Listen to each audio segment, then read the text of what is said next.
When Germany's Chancellor Angela Merkel steps down in September, what chance that the country could have a Green leader? Well, the Green Party is doing so well in the polls that 40-year-old Annalena Baerbock is being seriously tipped for the top job. This is Roundtable.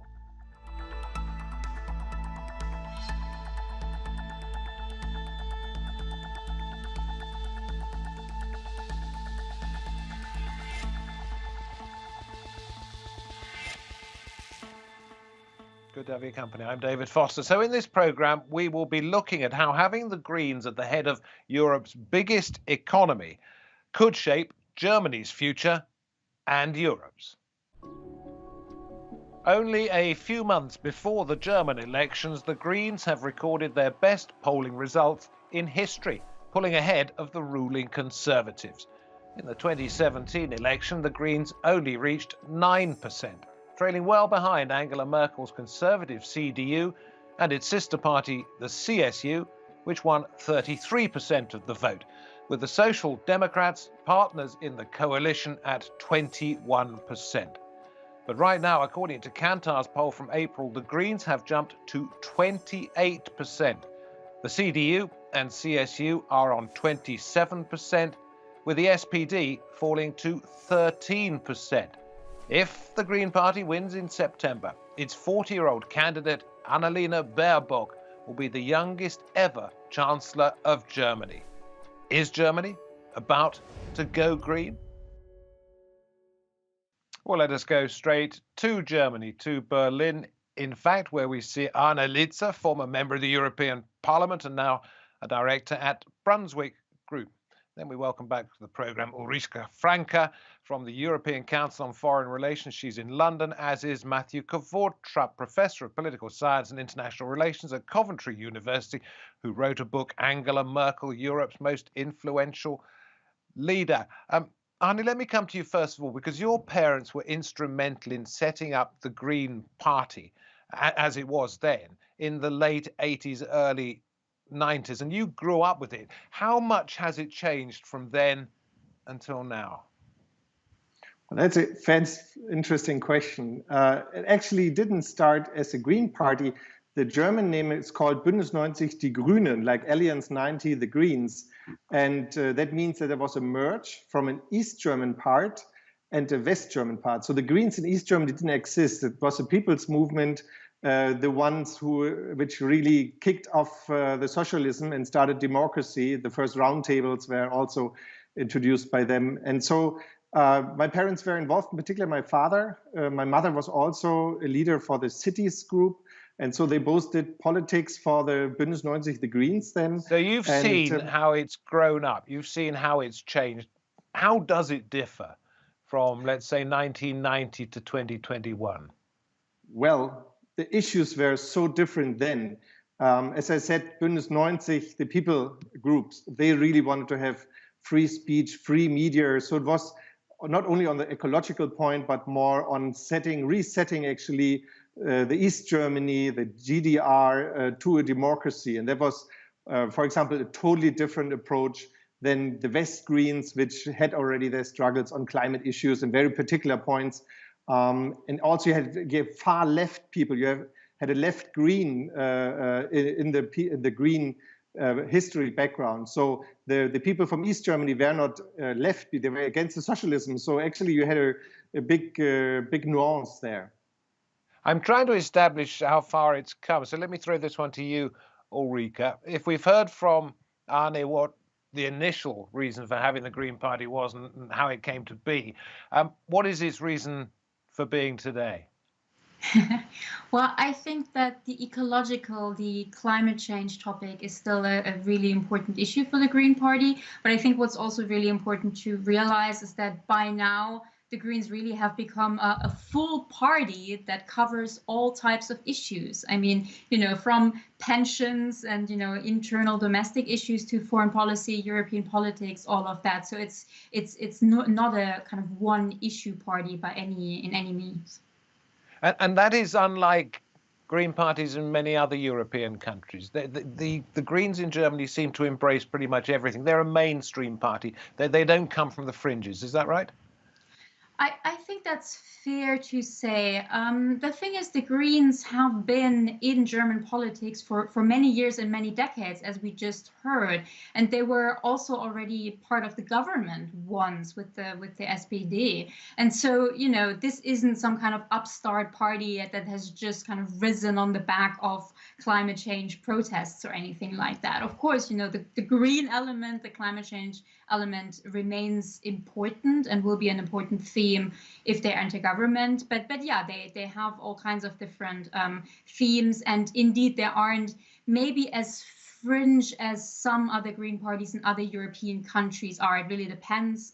But yeah, maybe mainstream is a bit of a tricky term, but they're definitely relatively central, politically speaking. Well, let me throw this one to you, Matthew. If they're not fringe, if they are not mainstream, are they perhaps more realistic than they might have been a few years ago?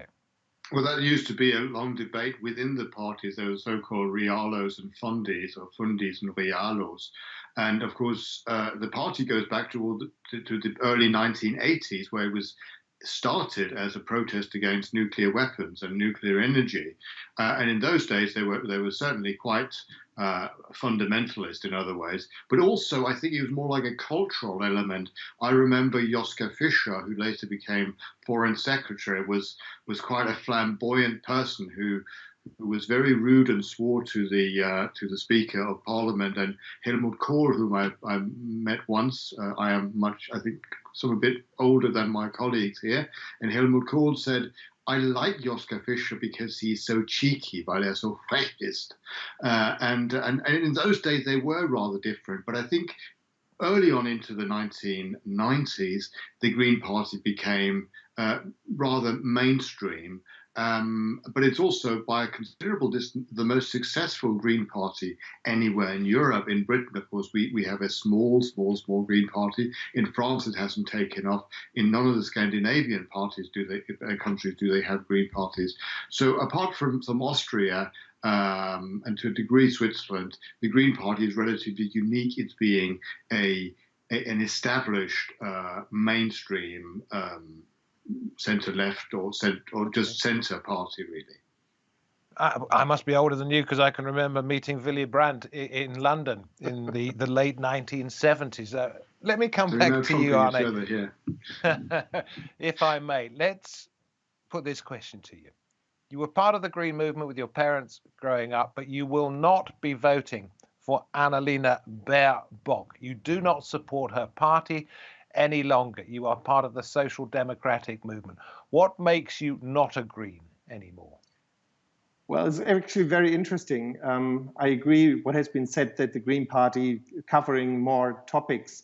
And I actually decided myself, sitting in the church of Martin Luther and asking myself, what thesis would I put up in politics today? And the SPD still wanted to be a democratic socialism party. So I didn't agree with the term. And so if you're radical, you try to change something. And so I thought I become a member of the Social Democratic Party in order to take the socialism term out there.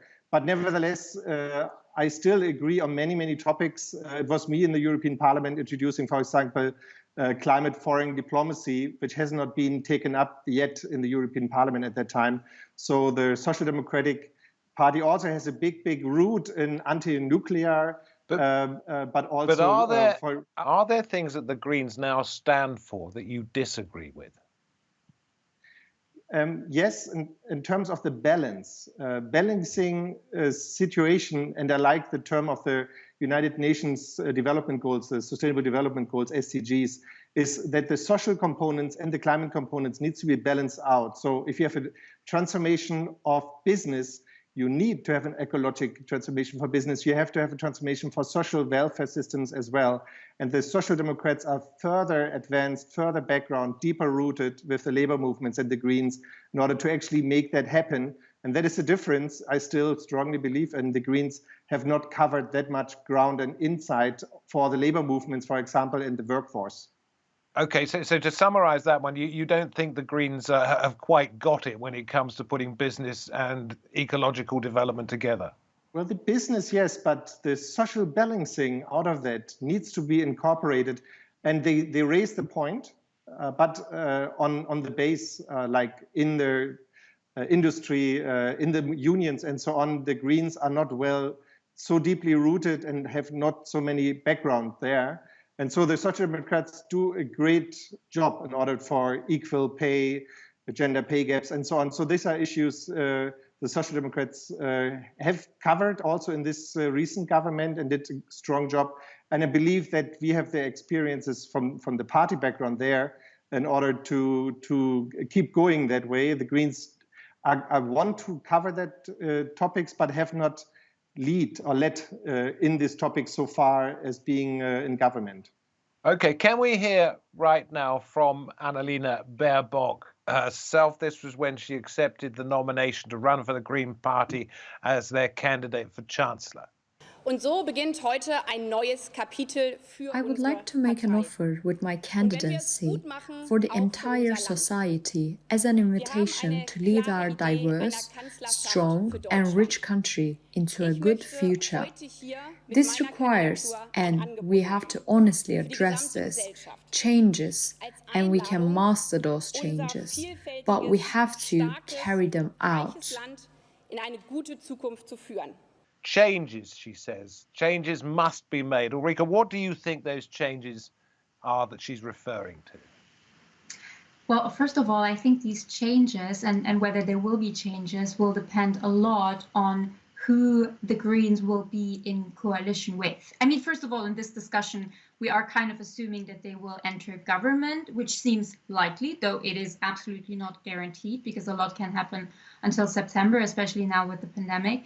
But if the Greens enter government, it can be through different coalitions, and actually at least 3 different coalitions. So if they become the kind of smaller coalition party to the CDU-CSU, Angela Merkel's party, the kind of change they want may be harder to implement than if Annalena Baerbock becomes Chancellor and to lead the government. But in terms of change to be expected, I mean, again, I think that the ecological element will be an important one. Personally, I look particularly at the foreign and security policy element. And here, I think if we see a Green-led government, there could be some change with regard to Germany's relationship to powers such as China and Russia.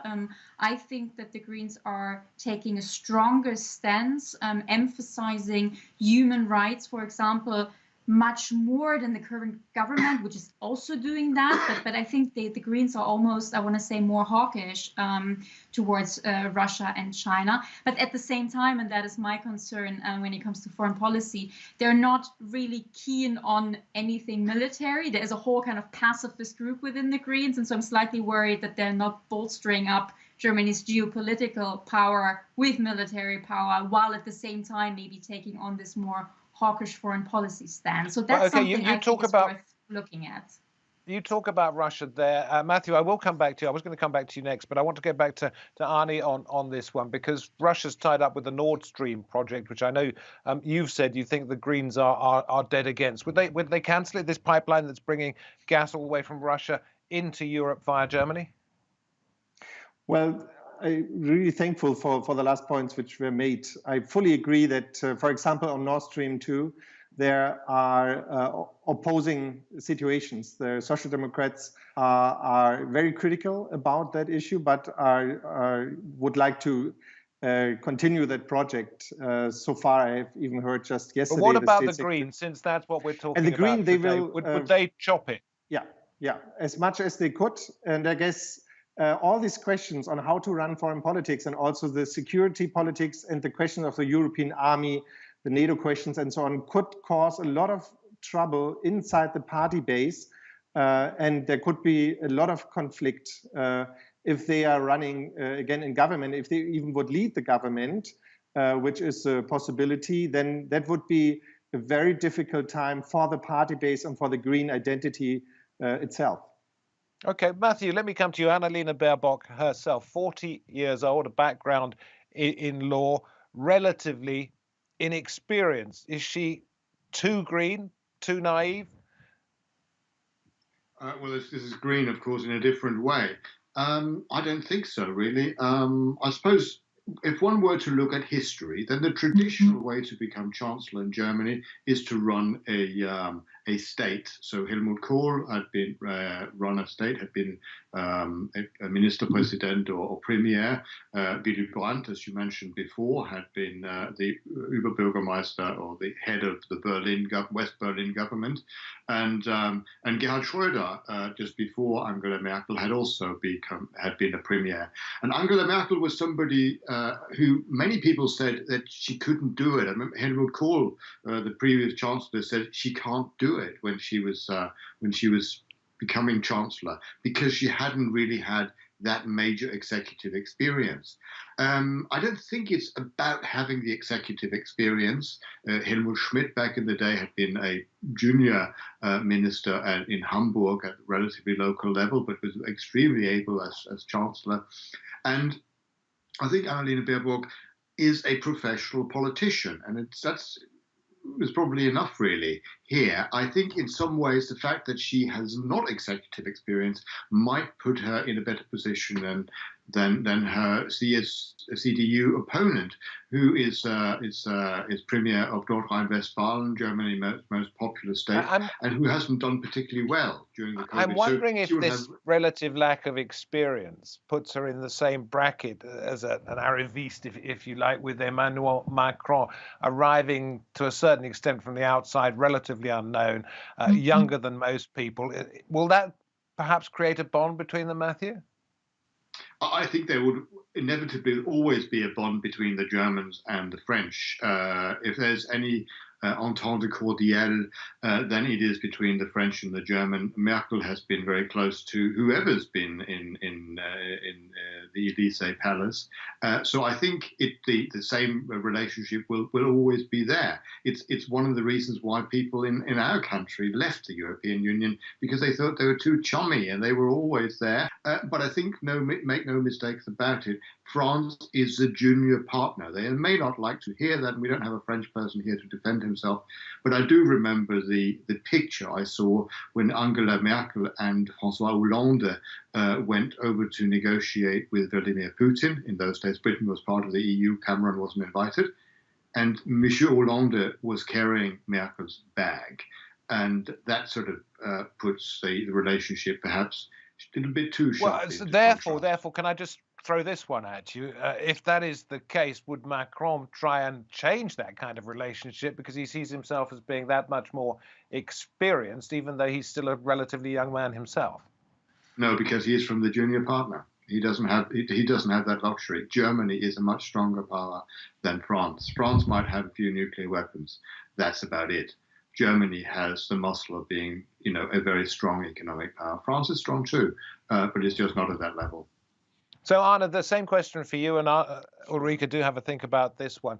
Is she too green in the sense that she doesn't have enough experience, or is it, as Matthew said, something that might actually serve her quite well? Ulrike, would you like to go first? If you want. I don't worry about that too much, to be honest. I mean, experience is good and some things that Germans like, but it's not everything. And what we shouldn't forget is that Germans don't elect the Chancellor directly. We vote for the party. And so, and also it's a party system. The German Chancellor actually has less of a say in, for instance, German foreign and also security politics than the French president, for example. And so I wouldn't focus too much on the person of Annalena Baerbock or Armin Laschet, although of course it does play a role. Just maybe one point on the Macron parallel. I mean, Macron did have more government experience than Annalena Baerbock when he came to power, and also he had this whole has a very good rhetoric and really kind of brings people with him. He founded the En Marche movement. Annalena Baerbock isn't quite that. Not that she needs to be, because she isn't an established party, but I don't think that the parallel works so nicely. Well, from my perspective, having opened the door for Ulrike and very kindly asked her to speak first, it's your time to take the seat. Thank you.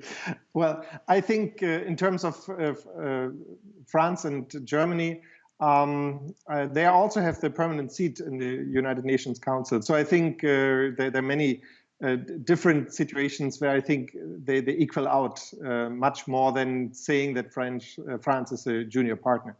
But I think she has good experiences being a parliamentarian. Macron hasn't had that. So she knows exactly how to play the German political game. And she has done a marvelous role with another partner, leading partner, Mr. Habeck. And so they were running all the political topics. And Germany is an export nation. And she is very known already in the question of the businesses of Germany. And so that will be something she can roll out and will roll out. So how different would Germany be 3 years after, let's say, the Greens come to power than 5-6 years ago when we knew we were coming towards the end of Angela Merkel's time, but it hadn't arrived yet? Well, I'm not sure. For example, it's not clear that she is becoming the chancellor, but the Greens are definitely on the team of the coalition to run the country. And so the Greens will, and I come back to what has been said from Ulrike, for example, on the human rights issue, bring this up towards the world politics and be very keen on that. I guess also questions of sustainable development, questions of supporting Africa. The Greens will do a good push on neighboring better from the European Union towards Africa, but also to some countries in the Middle East.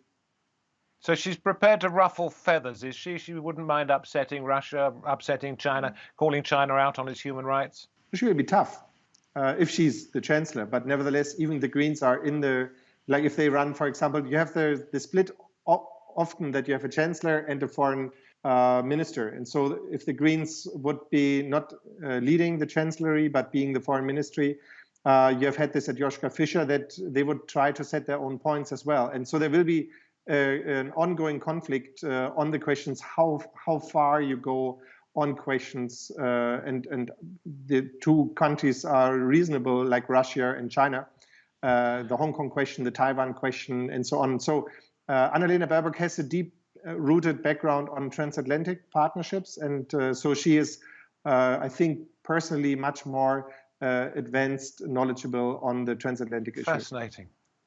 Matthew, let me come to you. Angela Merkel, Europe's most influential leader.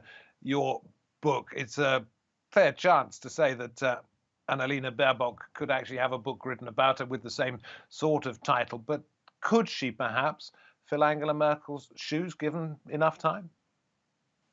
I think that's a very difficult thing to say. I think it would happen. We would have to look at how she is in office. There have been a lot of politicians that were predicted a very splendid future and who didn't quite live up to it. But what is interesting is when I had a conversation with my publisher this morning, he asked me if I wanted to update the Angela Merkel book or I wanted to write a new book about Annalena Baerbock. But I think I'm sticking with updating the Merkel book, if that's an answer. But you're tempted. We'll see what happens in September. Yeah, and the interesting thing is that I've had several offers to write that book. So people must already, her stock is going up. And I think if you're a betting person, which a lot of people are in this country, she was odds-on favourite to become the next Chancellor, which shows a level of sophistication among the punters that I didn't expect.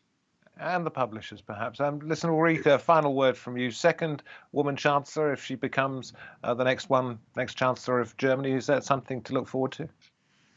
I mean, on that particular issue, I think that would be pretty great because that's still very rare, right? A woman handing over office to another woman. But I think it's really important to realize we're only in May. The election is in September. A lot will depend on how the pandemic and especially the vaccination campaign plays out. So let's not put Annalena Baerbock in the chancellery just yet. It's possible, it's worth discussing, but it's by no way secure.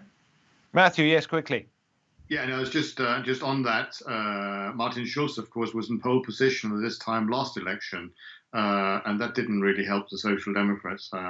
So a lot of things can happen. A week in politics is a long time, and several months is probably, several months in politics.